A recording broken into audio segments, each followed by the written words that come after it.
بسم اللہ الرحمن الرحیم۔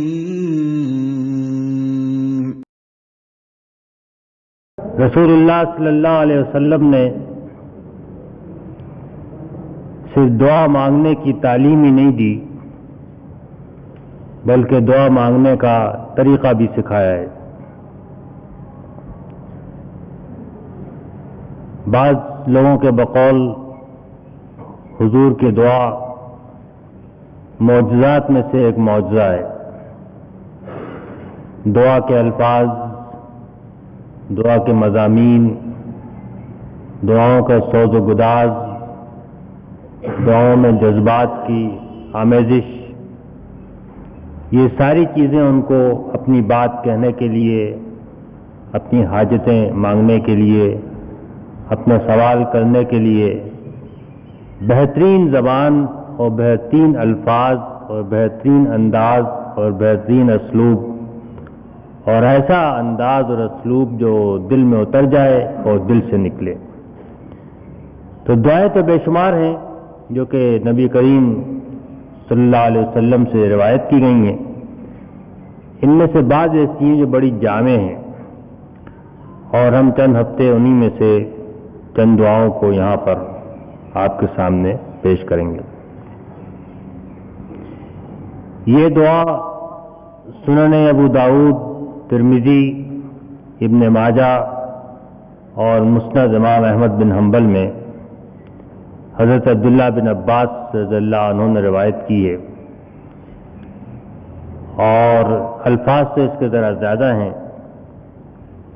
لیکن مضامین بھی اس کے اندر بہت سارے جمع ہو گئے ہیں۔ حضرت عبداللہ بن عباس رضی اللہ عنہما فرماتے ہیں کان النبی صلی اللہ علیہ وسلم یدعو یقول، نبی صلی اللہ علیہ وسلم دعا فرمایا کرتے تھے اور کہتے تھے رب اعنی ولا تعن علی، میرے رب میری مدد فرما اور میرے خلاف کسی کی مدد نہ کر، وانصرنی ولا تنصر علی، اور مجھے کامیابی عطا فرما اور میرے خلاف کسی کو کامیابی عطا نہ فرما، وامکر لی ولا تمکر علی، اور میرے لیے تدبیر کر اور میرے خلاف کوئی تدبیر نہ کر، ویسر ہدایا، اور مجھے صحیح راستے پر چلنا آسان کر دے۔ ایک روایت کے الفاظ ہیں کہ واہدنی ویسر الہدی لی، اور مجھے صحیح راستے پہ چلا دے اور صحیح راستے پہ چلنے کو میرے لیے آسان کر دے۔ مختلف کتابوں میں دعاؤں کے اندر الفاظ کے تھوڑے بہت فرق ملتے ہیں۔ وانصرنی علی من بغی علی، اور جو میرے خلاف زیادتی کرے اس کے مقابلے میں میری مدد کر۔ رب اجعلنی لک شاکرا، اے میرے رب مجھے اپنے لیے شکر کرنے والا بنا دے۔ لک ذاکرا، اپنا لیے یاد کرنے والا بنا دے۔ لک راہبا، اپنے سے ڈرنے والا بنا دے۔ لک متوان، اور اپنا کہنا ماننے والا بنا دے۔ الیک منیبا، اپنی طرف رجوع کرنے والا بنا دے۔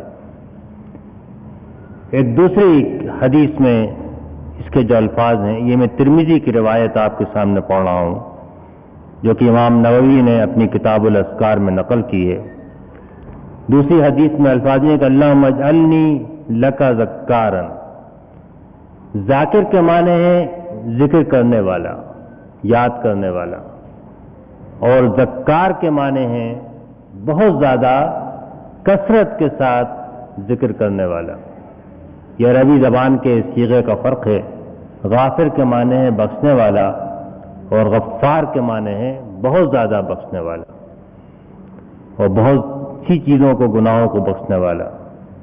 جابر کے معنی ہے جبر کرنے والا، اور جبار کے معنی ہے کہ جو بہت زیادہ ظلم و جبر کرنے والا ہو۔ اس طرح ذاکر کے معنی ذکر کرنے والا اور ذکار کے معنی بہت زیادہ ذکر کرنے والا، اور شکار کے معنی ہوں گے بہت زیادہ شکر کرنے والا۔ تو ایک اور روایت میں الفاظ ہیں کہ رب اجعلنی لک ذکارا، تو مجھے اپنے کو بہت یاد کرنے والا بنا دے، واجعلنی لک شکارا، اور مجھے اپنا بہت شکر ادا کرنے والا بنا دے، واجعلنی لک رہابا، اور مجھے اپنے سے بہت ڈرنے والا بنا دے، واجعلنی لک متوان، اور مجھے اپنی مرضی پورے کرنے والا، اپنا کہنا ماننے والا بنا دے، واجعلنی الیک مخبتا، اور مجھے اپنی طرف میرے دل کو جھکا ہوا بنا دے، لک اواہم منیبا، اس میں تو سے منیبا کا لفظ ہے، دوسری روایت میں اواہم منیبا کا لفظ ہے۔ اواہ کے معنی بہت ہائے ہائے کرنے والا اور بہت آہ آہ کرنے والا، اب بہت ہائے ہائے کر کے اپنے در پہ لوٹنے والا بنا دے۔ پھر فرمایا تقبل توبتی، میری توبہ قبول فرما، جب میں لوٹ کے ہائے ہائے کر کے تیری طرف لاؤں تو میری توبہ قبول فرما، وغسل حوبتی، اور میرے گناہ دھو دے، واجب دعوتی، اور میری دعا کو قبول فرما لے، میری پکار کا جواب دے، وثبت حجتی، اور میری حجت کو مضبوط کر دے، دلیل کو مضبوط کر دے، وحد قلبی، اور میرے دل کو صحیح راہ پہ لگا دے، وسدد لسانی، اور میری زبان کو سیدھا اور راست کر دے، وصل سخیمت صدری، اور میرے دل کا جو میل کچیل گندگی ہے اس کو نکال دے اور دور کر دے۔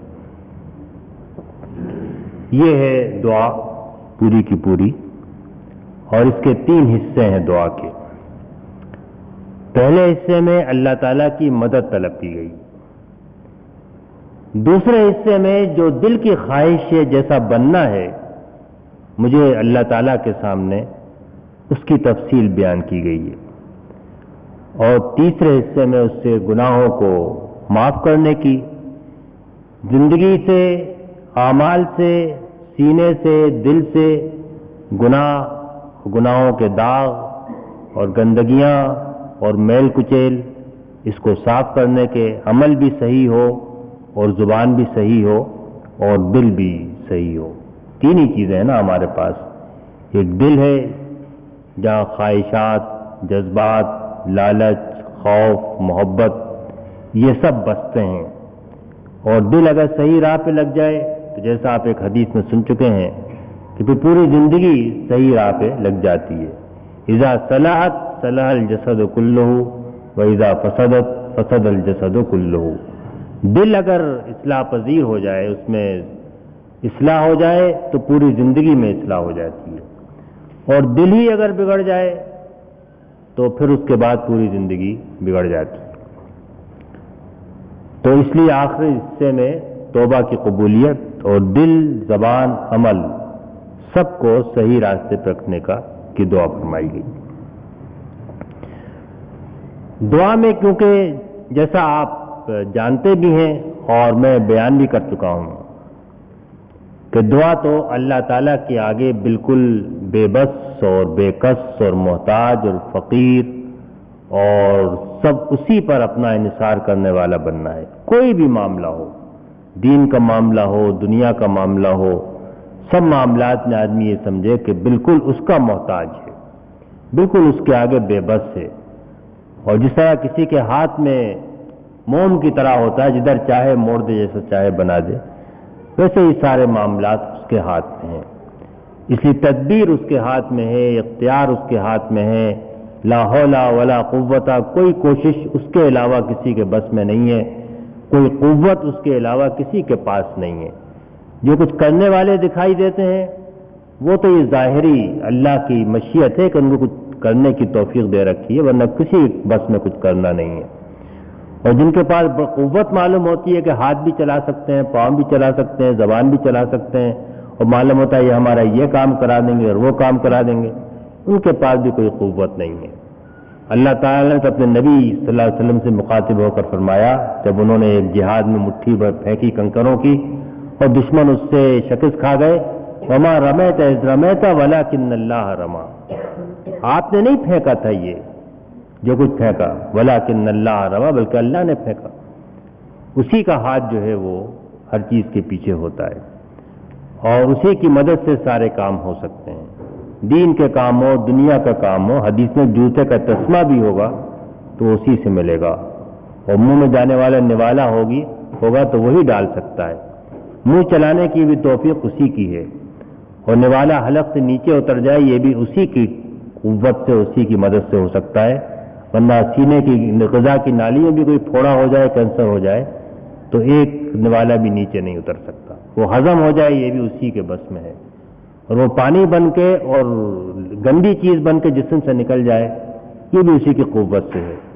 دنیا کا معاملہ ہو، دین کا معاملہ ہو، بڑی اعلیٰ درجات ہوں شکر کے اور ذکر کے، بہت معمولی چیزیں ہوں، دنیا کی پریشانیاں ہوں، سب میں تعلق و نسبت اللہ تعالیٰ سے ہو، مدد آدمی اسی سے مانگے، اسی کو اپنا سہارا سمجھے، اور پہلے حصے میں یہی باتیں کہی گئی ہیں۔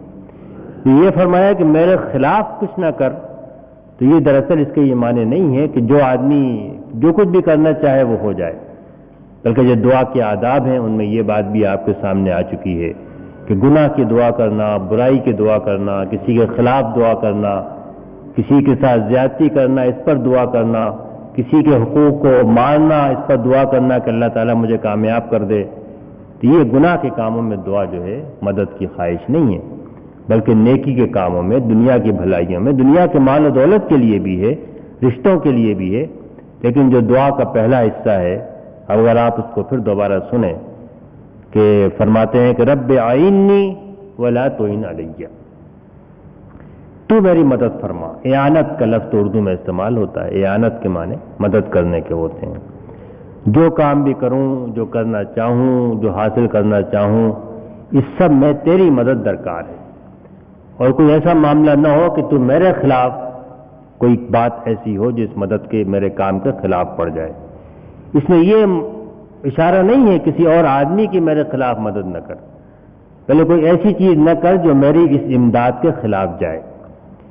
پھر فرمایا کہ رب وانصرنی ولا تنصر علیہ، نصرت کہتے ہیں ایسی مدد جو کامیابی پر جا کر منتج ہو جائے، جس سے کامیابی نصیب ہو۔ نصر من اللہ و فتح قریب، اللہ کی ایسی مدد جس سے کہ کامیابی حصے میں آ جائے۔ تو پہلے میں اگر مجرد اعانت کی طلب کی گئی ہے کہ ہر کام میں تیری مدد میرے شامل حال ہو، روزی کمانے میں، بیماری سے صحت یابی کی کوشش میں، اور جو تجھ کو یاد کرنے اور تیرے شکر کرنے اور تیری بندگی کرنے کے کام ہیں، تو جو اللہ تعالیٰ کے ساتھ تعلق کے کام ہیں ان کی تفصیل تو اسی دعا کے اندر آگے آ رہی ہے، کن کن کاموں میں اس کی مدد درکار ہے۔ لیکن یہ اعانت کا دائرہ صرف دین کی انہی چیزوں تک محدود نہیں ہے جن کو ہم سمجھتے ہیں کہ ذکر و شکر ہے، بلکہ یہ سمجھ ہے کہ ہر مادی چیز اور زندگی کا ہر معاملہ وہ اسی کے ہاتھوں میں ہے، کوئی چیز اس کے ہاتھوں سے باہر نہیں ہے، اس لیے مدد کی درخواست بھی اسی سے ہے اور کامیابی کی درخواست بھی اسی سے ہے، اور کوئی ایسا معاملہ نہ ہو جو اس کامیابی کے خلاف پڑ جائے۔ ولا تعن علیہ، اور میرے خلاف کوئی ولا تنصر علیہ، اور میرے خلاف نصرت نہ ہو، میرے خلاف کامیابی نہ ہو۔ وامکر لی ولا تمکر علیہ، مکر کا لفظ اردو زبان میں تو برے معنوں میں استعمال ہوتا ہے، فریب اور دھوکے کے معنوں میں، عربی زبان میں مکر کا لفظ تدبیر کے معنوں میں استعمال ہوتا ہے۔ تو جو بھی تدبیر ہو وہ میرے حق میں ہو، اور کیونکہ تدبیر سب اللہ تعالیٰ کے ہاتھ میں، واللہ خیر الماکرین، لوگ تو بہت ہی تدبیریں کرتے ہیں، مکر مکر اللہ، بہت سے لوگ مکر کرتے ہیں، تدبیر کرتے ہیں، اللہ بھی تدبیر کرتا ہے۔ اللہ کی تدبیر بہتر بھی ہوتی ہے، اچھی بھی ہوتی ہے اور غالب بھی ہوتی ہے۔ اللہ کی تدبیر کے خلاف تو کسی کی تدبیر غالب نہیں ہو سکتی، چاہے تیسرے دو بھی تدبیر ہو معاملات کی وہ میرے حق میں۔ وامکر لی ولا تمکر علیہ۔ اس کے بعد پھر ہدایت کے آسان ہونے کی دعا ہے، اور جس طرح میں نے اس کو مختلف احادیثی کتابوں سے یاد کیا ہے تو میں اس کو اسی طرح پڑھتا ہوں، واہدنی ویسر الہدی لی، اور پھر مجھے سیدھے راستے پہ لگا دے۔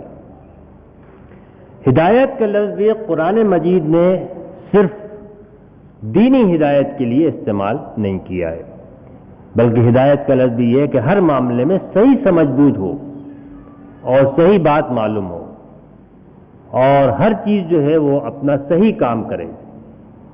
جسم کے اعضاء اگر صحیح کام کرتے ہیں، آنکھ دیکھتی ہے، کان سنتا ہے، ہاتھ کام پکڑتے ہیں، پاؤں چلتے ہیں، تو یہ بھی ہدایت کی ایک صورت ہے. یعنی اللہ تعالیٰ نے کام کو، پاؤں کو وہ کام کرنے کا راستہ بتا دیا ہے اس سے کرنے کا ہے، اور آنکھ کو وہ کام کرنا سکھا دیا ہے اس سے کرنے کا ہے. اسی طریقے سے پرندے، جانور، یہ سب جو کام ہیں ان سب کو اللہ تعالیٰ نے اس لحاظ سے ہدایت دی ہے.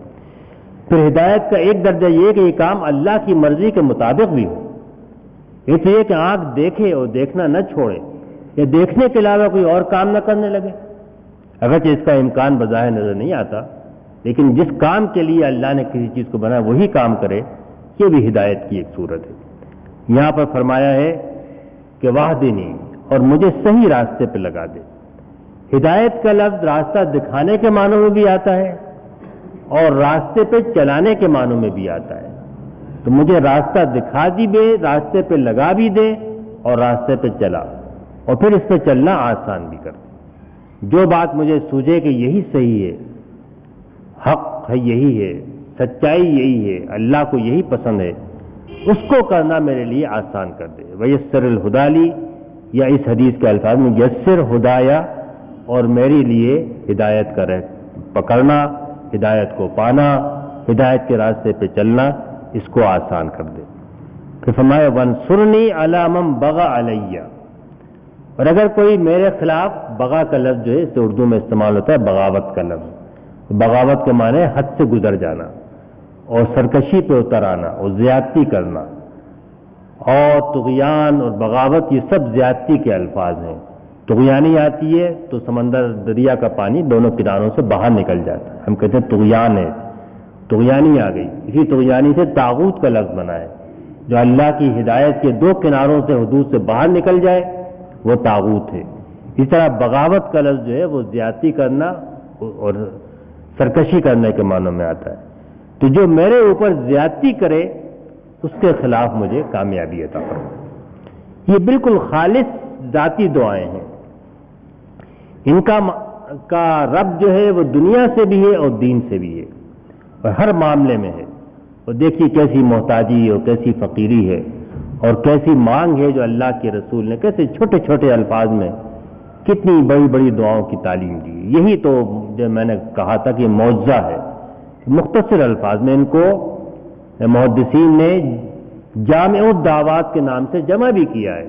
یہ وہ دعائیں جو اپنے مضمون کے لحاظ سے بڑی جامع ہیں، اور تھوڑے تھوڑے الفاظ میں بہت ساری چیزیں جو ہم خود سوچ کے مانگنا چاہیں اس طرح نہیں مانگ سکتے، انہی چیزوں کو ان چھوٹے چھوٹے الفاظ میں جمع کر دیا گیا ہے. اعانت، نصرت اور کامیابی اور تدبیر اور صحیح راستہ سوجنا اور صحیح راستے پہ چلنا، اور پھر کوئی دشمنی مخالفت تو اتر آئے اس کے خلاف بھی کامیابی عطا فرما.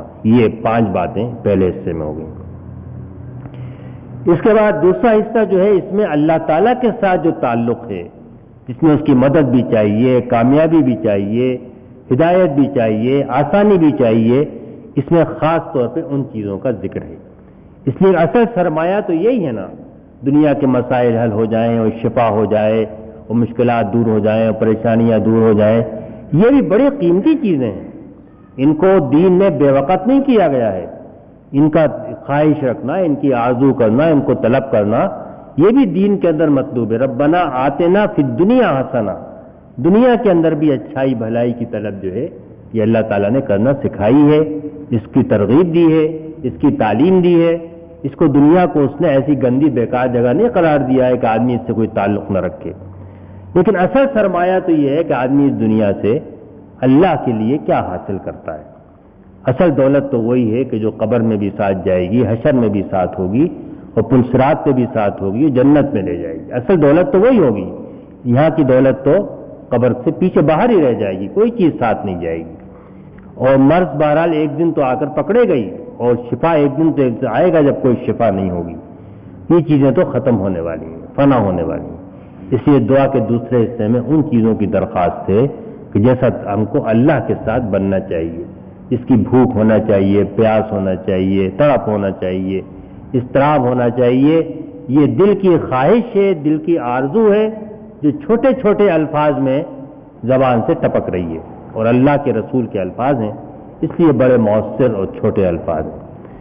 پھر میں وہی الفاظ استعمال کروں گا جو میں نے اپنی روایت سے یاد کیے، وَاجْعَلْنِي لَكَ ذَكَّارًا، اے اللہ تو مجھے اپنا بہت یاد کرنے والا بنا دے۔ ذکر کے معنی یاد کرنا بھی ہیں اور ذکر کے معنی یاد رکھنا بھی ہیں، اور آپ دیکھیں تو یاد جو ہے، حافظہ جو ہے، یہی تو دراصل انسان کی پوری زندگی ہے۔ اگر حافظہ ختم ہو جائے تو ذرا ایک انسان کا تصور کیجیے، تو کوئی بات یاد نہیں رہی، جس کو کوئی بات یاد نہیں رہی وہ دنیا کے اندر کوئی کام نہیں کر سکتا۔ یعنی آپ یوں غور فرمائیں کہ ہم اگر ایک کھانے کا نوالہ بھی اٹھا کر کھاتے ہیں تو اس لیے کھانے کے قابل ہوتے ہیں کہ ہمارا حافظہ کام کرتا ہے۔ ہم نے دیکھ دیکھ کے یہ عمل سیکھ لیا ہے کہ پہلے نوالہ بناؤ، روٹی توڑو، اس کے بعد یوں نوالہ بناؤ، اس کو اٹھاؤ، منہ میں ڈال لو۔ یہ پورا عمل ہمارے حافظے کے اندر محفوظ ہے، اور کروڑوں بار، لاکھوں بار ہم اس کو کرتے رہتے ہیں۔ اگر حافظے سے یہ عمل محو ہو جائے، جس طرح بچہ نہیں جانتا کہ وہ کس طرح کھائے، اس طرح ہم بھی اس بچے کی طرح ہو جائیں گے اور ہم نہیں کھا سکیں گے۔ اسی لیے اصل چیز جو ہے وہ تو حافظہ، یا اگر ہم جدید زبان استعمال کریں تو وہ میموری ہے۔ کمپیوٹر کا نیا نیا لفظ استعمال ہوتا ہے، کمپیوٹر کی اصل چیز تو اس کی میموری ہے، اس کا حافظہ ہے۔ اس کے حافظے میں آپ جو چیز ڈال دیں وہ لاکھوں کام کر ڈالے گا، حافظہ سے وہ چیزیں اڑ جائیں کچھ نہیں کر سکتا۔ تو کھانا پینا، پہننا، اپنی حاجتیں پوری کرنا، حاجت روائی کرنا، کوئی کام بھی آدمی جو کرتا ہے حافظے کی مدد سے کرتا ہے۔ تو حافظہ ہی تو اصل زندگی ہے۔ اگر حافظے سے کوئی چیز محو ہو جائے تو اس حافظے میں سب سے بڑھ کر تو جو یاد ہونی چاہیے، اس میموری جو ہے، یہ جو کمپیوٹر ہمارے جسم کے اندر لگا ہوا ہے، اس میں جو پروگرام، میموری سب سے زیادہ پروگرام جس کا ہونا چاہیے وہ تو اللہ کی یاد ہے۔ اللہم اجعلنی لک ذکارا، اے اللہ مجھے اپنا بہت بہت یاد کرنے والا بنا دے۔ اس لیے کہ یاد ہی اللہ کی جو ہے حافظے کے اندر، وہی پھر زندگی کو صحیح راستے پہ قائم رکھتی ہے۔ اور تو سب کام ہم کرتے رہتے ہیں دوسری چیزوں کو یاد کر کے، کپڑا کیسے پہنیں، کھانا کیسے کھائیں، لیکن اگر اللہ کی یاد حافظے سے نکل جائے، اس کے معنی ہے کہ ہم نے تو اپنے وجود کو فراموش کر دیا۔ جسم تو رہے گا، وَلَا تَكُونُوا كَالَّذِينَ نَسُوا اللَّهَ فَأَنسَاهُمْ أَنفُسَهُمْ، ان کی طرح نہ ہو جاؤ جنہوں نے اللہ کو بھلا دیا تو اللہ تعالیٰ نے ان کو اپنے آپ کو بھلا دیا۔ آپ الفاظ سے غور کیجئے، فَأَنسَاهُمْ أَنفُسَهُمْ، اپنی بھلائی سے، اپنی خیر سے، اپنے وجود کے مقصد سے یہ آدمی غافل ہو جائے۔ اس کے بعد فرمایا کہ لَكَ شَكَّارًا، اور اپنا بہت شکر کرنے والا بنا دے۔ اس لیے کہ شکر تو اللہ کا واجب ہے، ہر چیز جب اس کی دی ہوئی ہے تو ہر چیز تو اس کا شکر ہے۔ اور شکر بھی آپ غور کریں تو ذکر کی ایک صورت ہے۔ جس چیز کو آدمی استعمال کرے، کپڑا پہنے تو شکر ادا کرے، اور کھانا کھائے تو شکر ادا کرے، اور سانس لے تو شکر ادا کرے، اور ہاتھ پاؤں چل رہے ہیں تو شکر ادا کرے، صبح اٹھے تو کہے کہ الحمدللہ الذی اصبحنا، اللہ کا شکر کہ صبح ہو گئی، اور شام کرے تو کہے الحمدللہ الذی امسینا، اللہ کا شکر کہ میں نے شام کی۔ تو پھر اس کا معنی ہے کہ اللہ کی یاد جو ہے وہ شکر کے ساتھ ہے، لیکن ایک یاد شکر کی ہے، ایک یاد خوف کی ہے۔ دونوں کے بغیر تو زندگی مکمل نہیں ہوتی۔ جس طرح پرندے کو اڑنے کے لیے دو بازو درکار ہوتے ہیں، دو پروں کے بغیر تو پرندہ نہیں اڑ سکتا، آپ ایک پر نوچ دیں گے تو وہ پرواز نہیں کر سکتا۔ اس طرح ایمان کی زندگی میں پرواز کے لیے دو بازوؤں کی ضرورت ہے، ایک شکر کی اور ایک خوف کی۔ اللہ کا شکر بھی ہو، اللہ کا خوف بھی ہو۔ صرف ہمیں وَلَكَ رَهَابًا، اور اپنا بہت ڈرنے والا بنا دے۔ یعنی شکر جب ہو تو یہ خوف ہو کہ اللہ کی نعمتیں مجھ سے چھن نہ جائیں، اور ایسا نہ ہو کہ آخرت میں سب چھن جائیں اور ہمیشہ کے لیے چھن جائیں، تو پھر یہ سوچ کے تو آدمی کانپ اٹھتا ہے۔ اور رہب جو ہے وہ ایسا ہی خوف ہے جو کہ آدمی کو لرزا دے، کپ کپا دے۔ لَكَ رَهَابًا، لَكَ مِطْوَاعًا، اب مطیعن کے معنی تو ہوتے ہیں کہنا ماننے والا، آدمی ڈیوٹی انجام دے دے۔ متوا کے معنی وہ ہے کہ جو اپنی مرضی سے، خواہش سے اللہ کی مرضی والا کام کرے۔ اب اگر آپ دیکھیں تو ایک بندے کی تصویر ہے کہ جو ہر وقت اس کو یاد جو ہے اپنے مالک کی ہے، ہر وقت شکر ہے تو اس کا ادا کر رہا ہے، خوف ہے تو اس کا دل کے اوپر طاری ہے، اور جہاں اشارہ پاتا ہے تو دوڑ دوڑ کے وہ کام کرتا ہے، اس سے وہ سمجھتا ہے کہ مالک خوش ہو جائے گا۔ کوئی ڈنڈے کی ضرورت نہیں ہے، کوئی آدمی ڈنڈا لے کے کھڑا ہو اور کوئی ہکائے گا جانور کی طرح تو وہ جائے گا اپنے راستے پر۔ کوئی اس کو تنبیہ کی ضرورت بھی نہیں ہے، بلکہ وہ تو اپنی مرضی سے لک متوان ایسا بنا دے کہ اپنی مرضی سے وہ کام بھی کروں جو تو نے ڈیوٹی کے طور پہ فرض نہیں کیے ہیں، لیکن جس کی تو پسند کرتا ہے۔ لک متوان لک مخبتن، اور مجھے اپنے آگے جھکا ہوا، یعنی دل جو ہے وہ تیرے آگے جھکا ہوا ہو۔ یہ دل کی کیفیت کا نام ہے اخبات، اور مخبت وہ ہے جس کا دل اللہ کے آگے پست ہو، اللہ کے آگے جو اس کے آگے اپنا بڑا نہ سمجھے، اس سے بے نیاز نہ سمجھے کہ اس کے بغیر بھی میں کچھ کر سکتا ہوں، زندگی چلا سکتا ہوں۔ لک مخبتن الیک اواہم منیبا، یہ سب کر کے جب گناہوں کا احساس ہو کہ نہ تو میں شکر کا حق ادا کر سکا، نہ خوف کا حق ادا کر سکا، نہ ذکر کا حق ادا کر سکا، نہ اطاعت کا حق ادا کر سکا، تو پھر میں ہائے ہائے کر کے تیری طرف دروازے پر چلا جاؤں۔ الیک اواہم منیبا، آہ آہ کروں کہ ہائے کیسا میں نے برتاؤ ہے، نہ ذکر ہوا، نہ شکر ہوا، نہ خوف ہوا، نہ اطاعت ہوئی، اور ہائے ہائے کر کے تیری طرف لوٹاؤں۔ جب تیرے دروازے پہ آؤں تب تو میرے ساتھ کیا سلوک کر، اس کو پھر دعا کے تیسرے حصے میں جمع کیا گیا۔ تقبل توبتی، جب میں گناہوں سے شرمندہ ہو کے، نادم ہو کے، آنسو بہاتا ہوا، شکستہ دل، ہائے ہائے کرتا ہوا تیرے در پہ آؤں تو میری توبہ کو قبول فرما لے۔ اس کے بعد فرمایا کہ وغسل حوبتی، گناہ تو بہت سارے ہوئے ہیں، ان کے داغ بھی دل کے اوپر پڑے ہوئے ہیں، کردار پہ پڑے ہیں، اخلاق پہ پڑے ہیں، سیاہی ہے، زنگ ہے، گندگیاں ہیں، ان سب کو دھو کے صاف کر دے۔ غسل کا لفظ ہے، ایک تو ظاہری غسل ہوتا ہے، اور ظاہری غسل کر کے ہم گندگی سے پاک ہوتے ہیں، اور اس کے بعد اس لائق ہوتے ہیں کہ پاک کہے جائیں، لیکن یہ تو غسل وہ ہے کہ جو دل کا غسل ہے، جو گناہوں سے غسل ہے۔ وغسل حوبتی، میرے گناہوں کو دھو دے، صاف کر دے۔ وَأَجِبْ دعوتی، اور میں جب تجھے پکاروں، فریاد کروں، تیرے در پہ آؤں، ہاتھ پھیلاؤں تو میری پکار کا جواب دے، اور مجھے پکار کو سن لے، اور میں ہاتھ پھیلاؤں تو ہاتھوں کو خالی ہاتھ واپس نہ کر۔ واجب دعوتی وثبت حجتی، اور جس حجت پہ، جس دلیل پر میں قائم ہوں، اور یہ حجت کا لفظ تو بے شمار معنی رکھتا ہے جن کی میں ساری تشریح کر نہیں سکتا، مطلب یہ ہے کہ اس پر ثبات عطا فرما، ثابت قدمی کے ساتھ جمع رہوں۔ حجت، ایمان میری حجت ہوگا، قرآن میری حجت ہوگا، اسلام میری حجت ہوگا، یہی تو میری دلیل ہوگی قیامت کے روز میری کامیابی کی۔ ان کے اوپر مجھے ثابت قدم رکھ۔ ثبت حجتی وحد قلبی، پہلے تو ہدایت کی وسیع دعا تھی کہ ہر چیز میں صحیح راستے پہ لگا دے، بزنس میں بھی، خاندانی کام میں بھی، شادی بیاہ کے معاملات میں بھی، اور دین کے معاملے میں بھی مجھے صحیح راہ سجا دے، اسی پر لگا دے اور اس کو آسان کر دے۔ اب دل کی دعا ہے کہ دل ہی تو زندگی کا مرکز ہے، اور دل ہی تو پورے جسم کا مرکز ہے۔ جس طرح جسم کے اندر ایک سیل ہوتا ہے، خلیہ ہوتا ہے، وہ اگر بگڑ جائے تو پورے جسم کے اندر فساد، کینسر پھیل جاتا ہے، اس طرح دل جو ہے وہی تو پورے زندگی کا وہ خلیہ ہے، وہ سیل ہے، ایک گوشت کا لوتھڑا ہے۔ الا ان فی الجسد مضغہ، جسم میں گوشت کا لوتھڑا ہے، اس لیے دعا تو اسی کی ہے، اسی سے تو یہ مرکز ہے، سرچشمہ ہے جس سے ہر چیز پھوٹتی ہے۔ فرمایا وحد قلبی، اور میرے دل کو جو ہے وہ صحیح راستے پہ لگا دے اور صحیح راستے پہ رکھ۔ وسدد لسانی، اور عمل میں جو چیز خرابی پیدا کرتی ہے، دل سے جب بات نکلتی ہے زبان سے، تو زبان کے گناہ جو ہیں وہ آدمی کو سر کے بل جہنم میں گراتے ہیں۔ اسی لیے کہا گیا کہ خاموش رہو، خاموشی اختیار کرو۔ قرآن نے خود کا وغضض من صوتک کا، آواز کو پست رکھو۔ گدھوں کی آواز ہوتی ہے کہ آدمی چیختا چلاتا ہے، دنیا بھر سنتی ہے، آواز کو پست رکھو، بھلی بات کہو، ورنہ خاموش رہو۔ من کان یؤمن باللہ والآخر فلیقل خیرا او لیصمت، حضور نے فرمایا کہ جو اللہ و یوم آخرت پہ ایمان رکھتا ہو وہ یا تو بھلی بات کہے ورنہ خاموش رہے۔ تو سدد لسانی کے معنی میری زبان کو سیدھا رکھ، راستی پر رکھ، کوئی بات سچائی کے، راستی کے، حق کے خلاف زبان سے نہ نکلے۔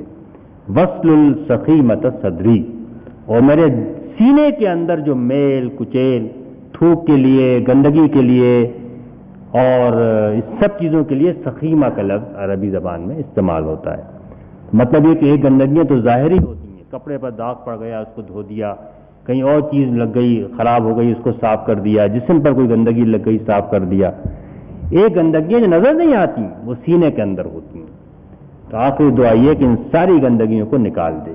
وصل السقیمۃ صدری، میرے سینے کے جتنا میل کچیل گندگی ہے اس کو صاف کر دے. اب آپ ایک دفعہ مختصراً اگر اس دعا کو دوبارہ سنیں گے تو آپ کو معلوم ہوگا حضور کا واقعی یہ معجزہ ہے کہ آپ نے تھوڑے تھوڑے الفاظ میں، بڑے مؤثر الفاظ میں، دل میں اترنے والے الفاظ میں، سیدھے زبان سے نکلنے والے الفاظ میں، اسلوب میں، انداز میں وہ باتیں ہم کو سکھا دی ہیں دعا کے ذریعے جن کو ہم کو حاصل کرنے کی پوری طلب، آرزو، پیاس، خواہش ہونا چاہیے. میرے رب میری مدد فرما اور میرے مقابلے میں کوئی مدد نہ کر، اور مجھے کامیابی عطا فرما اور میرے معاملے میں کوئی اور کسی اور کو کامیابی نہ عطا کر، اور میرے لیے تدبیر کر اور میرے مقابلے میں کسی اور تدبیر کو کامیاب نہ کر، اور مجھے ہدایت دے اور ہدایت پہ چلنے کو میرے لیے آسان کر دے، اور جو میرے اوپر زیادتی کرے اس کے خلاف بھی میری مدد فرما. میرے رب مجھے بہت اپنا شکر کرنے والا بنا دے، لکا شکارن لکا ذکارن، اور مجھے اپنا بہت یاد کرنے والا بنا دے، لکا رہابن، اور مجھے اپنے سے بہت ڈرنے والا بنا دے، لکا متوان، اور دوڑ دوڑ کے اپنی مرضی سے تیرے کام کرنے والا بنا دے، لکا مخبتن، اور میرے دل کو اپنے سامنے جھکا لے، الیکا اواہم منیبا، اور اپنی طرف ہائے ہائے کر کے لوٹنے والا بنا دے. تقبل توبتی، میری توبہ قبول فرما، واغسل حوبتی، میرے گناہوں کو دھو دے، اجب دعوتی، میری دعا کو پکار لے، سن لے، اس کا جواب دے، ثبت حجتی، مجھے اپنی دلیل پر ثبات تو استقامت عطا فرما، وعد قلبی، میرے دل کو سیدھے راستے پہ لگا دے، سدد لسانی، میری زبان کو سیدھا اور راست کر دے، وصل السقیمۃ صدری قلبی، اور میرے وصل السقیمۃ قلبی، ایک اور روایت میں صدری کے بھی الفاظ ہیں، اور میرے دل کا جو میل کچیل ہے اس سارے میل کچیل کو نکال دے. تو اللہ تعالی ہم سب کو اسی دعا کے مطابق بننے کی توفیق عطا فرمائے. وآخر دعوانا الحمدللہ.